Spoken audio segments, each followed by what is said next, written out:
Hello good morning student. आप सभी विद्यार्थियों को अरस्तु बायोलॉजी क्लासेज में स्वागत है। आज हम लोग बगैर समय गवाए बायोलॉजी के बेसिक के बारे में हम लोग जानेंगे। बायोलॉजी होता क्या है, बायोलॉजी किसको बोला जाता है, किस कारण से बायोलॉजी बोलेंगे, क्या क्या उसमें गुण है, क्या क्या क्वालिटी है। स्टार्ट करते हैं कि सबसे पहले क्या लिखेंगे, बायोलॉजी। बायोलॉजी, ठीक है ना। अब हम लोग को यह जानना है कि बायोलॉजी कौन सा शब्द है और बायोलॉजी होता क्या है, ठीक है ना। तो सबसे पहले हम लोग जानेंगे बायोलॉजी का परिभाषा। सबसे पहले क्या जानेंगे, बायोलॉजी का परिभाषा। बायोलॉजी जो होता है विज्ञान का एक शाखा होता है। बायोलॉजी क्या होता है, विज्ञान का एक शाखा होता है। सब लोग जानते हैं कि विज्ञान के कितने शाखा है, साइंस के कितने ब्रांच है, तो 3, फिजिक्स, केमिस्ट्री और बायोलॉजी। तो हम लोग को जानना है बायोलॉजी के बारे में। तो बायोलॉजी के सबसे पहले हम लोग परिभाषा जानेंगे क्या होता है। तो बायोलॉजी का परिभाषा होता है जीव विज्ञान, विज्ञान की वह शाखा है जिसके अंतर्गत हम सजीवों के बारे में सुसंगठित एवं क्रमबद्ध ज्ञान प्राप्त करते हैं। आया बच्चों समझ में। हिंदी में जान गए कि बायोलॉजी की परिभाषा क्या होता है। अब हम लोग इंग्लिश में जानेंगे कि बायोलॉजी की परिभाषा क्या होता है। तो बायोलॉजी की परिभाषा इंग्लिश में होता है, biology is the branch of a science in which we study about living organism. कहने का मतलब ये हो गया कि जीव विज्ञान, विज्ञान की वह शाखा है जिसके अंतर्गत हम सजीवों के बारे में जानते हैं। किसके बारे में जानते हैं, सजीवों के बारे में। अब बात आ जाता है सजीव किसको बोलेंगे, निर्जीव किसको बोलेंगे, इसके बारे में भी हम लोग जानेंगे। सबसे पहले आप जानते हैं वो जानना क्या है कि बायोलॉजी जो है, ठीक है ना, कौन सा शब्द है। बायोलॉजी क्या है, कौन सा शब्द है बायोलॉजी, ठीक है ना। तो बायोलॉजी जो है ग्रीक शब्द है। कौन सा शब्द है, ग्रीक शब्द है। कौन सा शब्द है विद्यार्थियों, ग्रीक शब्द है, ठीक है ना। बायोलॉजी जो है ग्रीक शब्द है, ठीक है ना।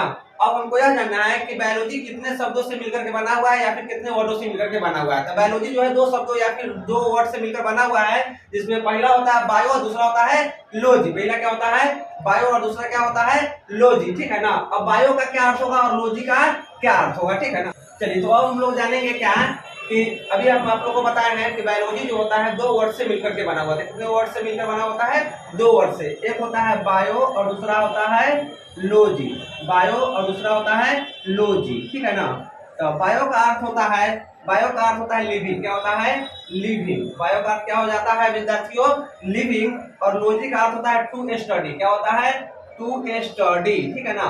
अब हम लोग लिविंग को अगर हम जानेंगे तो लिविंग किसको बोला जाता है, लिविंग का हिंदी होता है सजीव। क्या होता है, सजीव। और टू स्टडी के मतलब होता है उसके बारे में अध्ययन। यहाँ पे हम लोग अध्ययन लिख लेंगे। क्या लिख लेंगे, अध्ययन, उसके बारे में अध्ययन। तो आप लोग को ये बात ध्यान में आ गया होगा, समझ में आ गया होगा कि बायोलॉजी की जब हम परिभाषा बताए हैं तो उस समय क्या बताए हैं आप लोग को, जीव विज्ञान, विज्ञान की वह शाखा है जिसके अंतर्गत हम सजीवों के बारे में अध्ययन करते हैं। जिसका इसका और भी परिभाषा हो सकता है, जीव विज्ञान, विज्ञान की वह शाखा है जिसके अंतर्गत हम सजीवों के बारे में सुसंगठित एवं क्रमबद्ध ज्ञान प्राप्त करते हैं, उसी को क्या बोला जाता है, जीव विज्ञान बोला जाता है।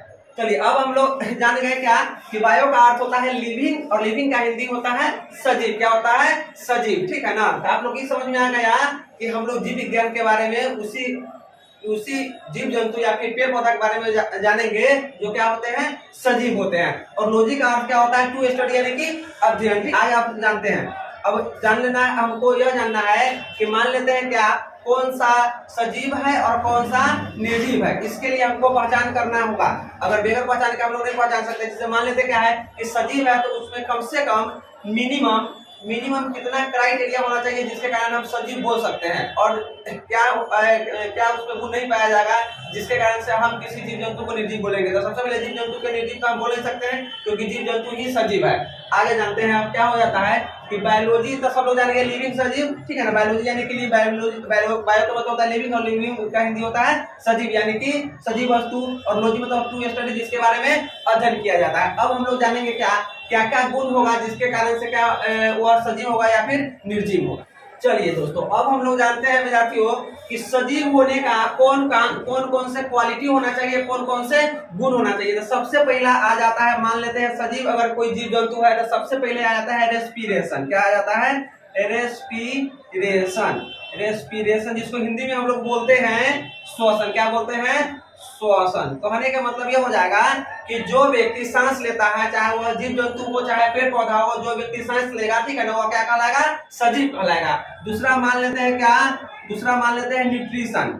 मानते क्या है ही है न्यूट्रिशन।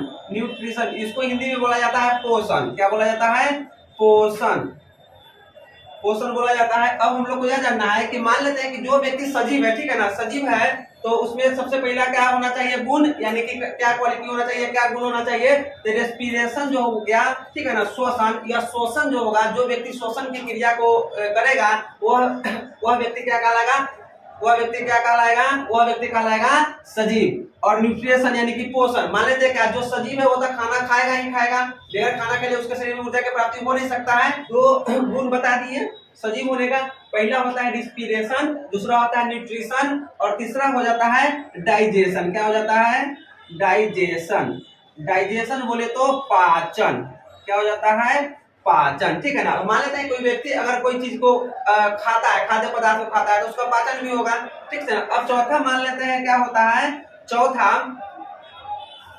हो जाएगा एक्सक्रिएशन। क्या हो जाएगा, एक्सक्रिएशन। एक्सक्रिएशन इसका मतलब हो जाएगा उत्सर्जन। क्या हो जाएगा, उत्सर्जन। कहने का मतलब यह है कि अगर कोई व्यक्ति कुछ भोजन खाता है, कुछ आहार अपने शरीर को देता है, ठीक है ना, तो उसका डाइजेशन होगा, ठीक है ना, उसका डाइजेशन होगा, उसके बाद डाइजेशन पहुंच जाएगा। और एक्सक्रिएशन यानी उत्सर्जन, जो हम भोजन करेंगे उससे कुछ ना कुछ तो ऊर्जा हम लोग को मिलवे करेगा, कुछ ना कुछ ऊर्जा का उत्सर्जन होवे करेगा, ठीक है ना।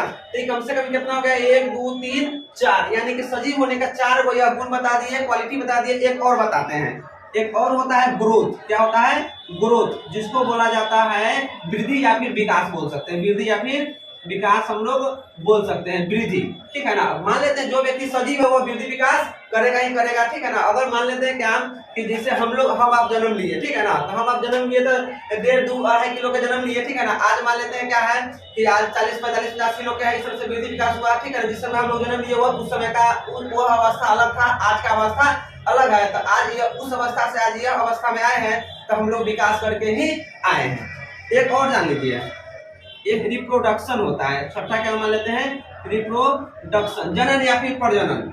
रिप्रोडक्शन यानी कि जनन, क्या होता है, जनन। यह हो गया सजीव होने का 5-6 गुण हो गया, क्वालिटी हो गया, ठीक है ना। अगर मान लेते हैं क्या कोई व्यक्ति, ठीक है ना, कोई व्यक्ति या कोई जीव में अगर इसमें से 3 गो अगर गुण पाया जाता है, 3 क्वालिटी पाया जाता है, तो वह व्यक्ति क्या है, सजीव। चलिए अब हम लोग आगे बढ़ते हैं, ठीक है ना। अब इसको हम लोग मिटा लेते हैं। तो सबसे पहले हम लोग जानते हैं बायोलॉजी जो दी है, ठीक है ना, वह वैज्ञानिक के नाम है, 2 वैज्ञानिक ने बायोलॉजी का नाम दिया। कितने वैज्ञानिक ने, 2 वैज्ञानिक ने, ठीक है ना।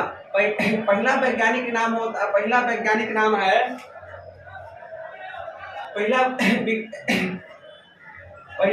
पहला है लामार्क। क्या है, लामार्क। दूसरा लामार्क एंड ट्रेविनियस। 2 वैज्ञानिक मिलकर के बायोलॉजी नाम का उत्पत्ति किए थे, या फिर बायोलॉजी नाम को रखा था। नाम क्या है, लामार्क एंड ट्रेविनियस। लामार्क एवं ट्रेविनियस। चलिए ध्यान दीजिए, कहने का मतलब यह है कि बायोलॉजी जो शब्द है, ठीक है ना, वो कितने वैज्ञानिक मिलकर के नाम दिए, 2 वैज्ञानिक के नाम है लामार्क और ट्रेविनियस, ठीक है ना।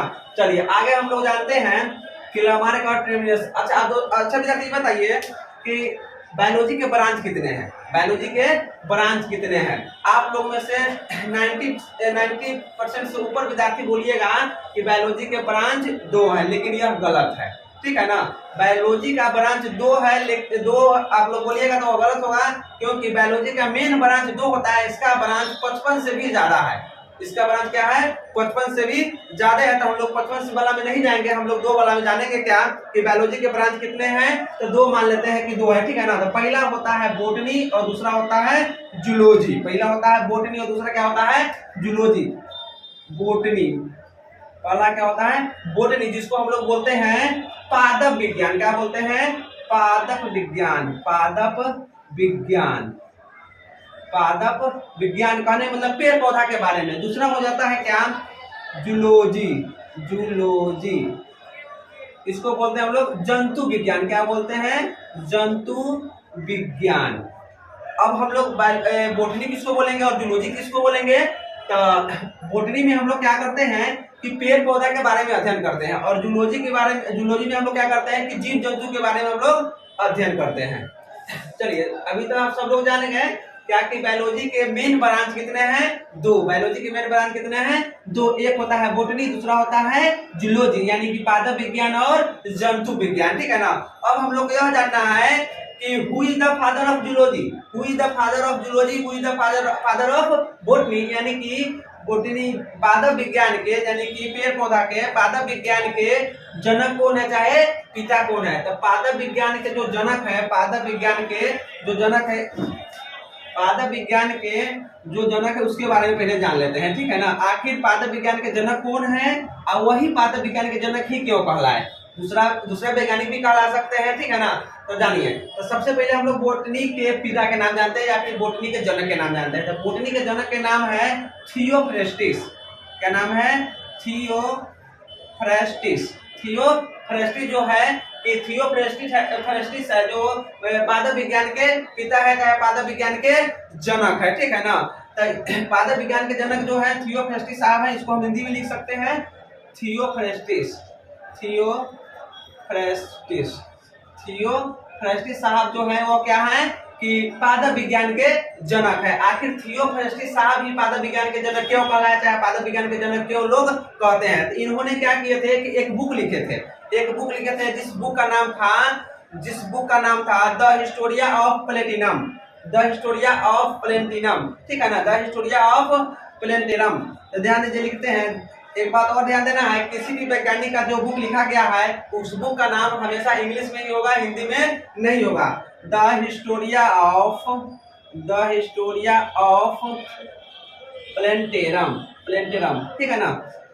तो क्या बोलते हैं कि थियोफ्रेस्टिस साहब ने एक बुक लिखे थे, उस बुक का नाम था द हिस्टोरिया ऑफ प्लेटिनम, ठीक है ना। इस बुक को लिखे थे, ठीक है ना, और इस बुक में 500 पेड़ पौधा का वैज्ञानिक नाम दिए थे। 500 पेड़ पौधा का वैज्ञानिक नाम दिए थे, जिस कारण से थियोफ्रेस्टिस साहब को पादप विज्ञान का जनक कहा जाता है। चलिए, तो हम लोग जान गए कि बॉटनी यानी कि पादप विज्ञान के पिता कौन है। तब पादप विज्ञान के पिता या फिर जनक थियोफ्रेस्टिस साहब है। इन्होंने एक बुक लिखा था जिस बुक का नाम था द हिस्टोरिया ऑफ प्लेटिनम, ठीक है ना। इस बुक में 500 से ज्यादा पेड़ पौधा का वैज्ञानिक नाम दिए थे, जिस कारण से थियोफ्रेस्टिस साहब को पादप विज्ञान का जनक कहा जाता है। अब हम लोग को जानना है क्या? अब हमको जानना है जंतु विज्ञान के बारे में यानी कि जूलॉजी के बारे में। जूलॉजी के बारे में हमको जानना है। जूलॉजी को हम लोग प्राणी विज्ञान भी बोल सकते हैं, जूलॉजी को हम लोग प्राणी विज्ञान भी बोल सकते हैं, जंतु विज्ञान भी बोल सकते हैं। तो जूलॉजी के जो जनक है, जूलॉजी के जो पिता है, ठीक है ना, उनका नाम है अरिस्टोटल। क्या नाम है? अरिस्टोटल, ठीक है। जूलॉजी के जो पिता है यानी कि जूलॉजी यानी कि जंतु विज्ञान, यहाँ पर हम लिख सकते हैं प्राणी भी लिख सकते हैं, प्राणी। जूलॉजी के जो पिता है, ठीक है ना, जूलॉजी के एक बात और ध्यान में रखना है, जूलॉजी के जो पिता है, ठीक है ना, जूलॉजी के जो जनक है वही बायोलॉजी का भी जनक है। जूलॉजी का जो जनक है वही क्या है? बायोलॉजी का भी जनक है। तो जूलॉजी का जो जनक है उनका नाम है अरिस्टोटल। क्या नाम है? अरिस्टोटल, ठीक है ना, अरिस्टोटल। यहाँ पे हम लिख देते हैं अरिस्टोटल, ठीक है ना, जिसको हिंदी में अरस्तु बोला जाता है। अरस्तु क्या नाम, क्या बोला जाता है? अरस्तु, ठीक है ना। अब इन्होंने क्या किए थे कि इन्होंने आखिर मान लेते हैं कि थियोफ्रेस्टिस साहब ने 500 से ज्यादा पेड़ पौधा का वैज्ञानिक नाम दिए थे, जिस कारण से पादप विज्ञान का उनको जनक कहा जाता है। आखिर अरिस्टोटल साहब क्या किए थे कि इनको जंतु विज्ञान का जनक कहा जाता है? तो अरिस्टोटल साहब भी क्या किए थे? एक बुक लिखे थे जिस बुक का नाम था the Historia of animalia. The Historia of animalia, the Historia of animalia, the Historia of animalia, the Historia of animalia.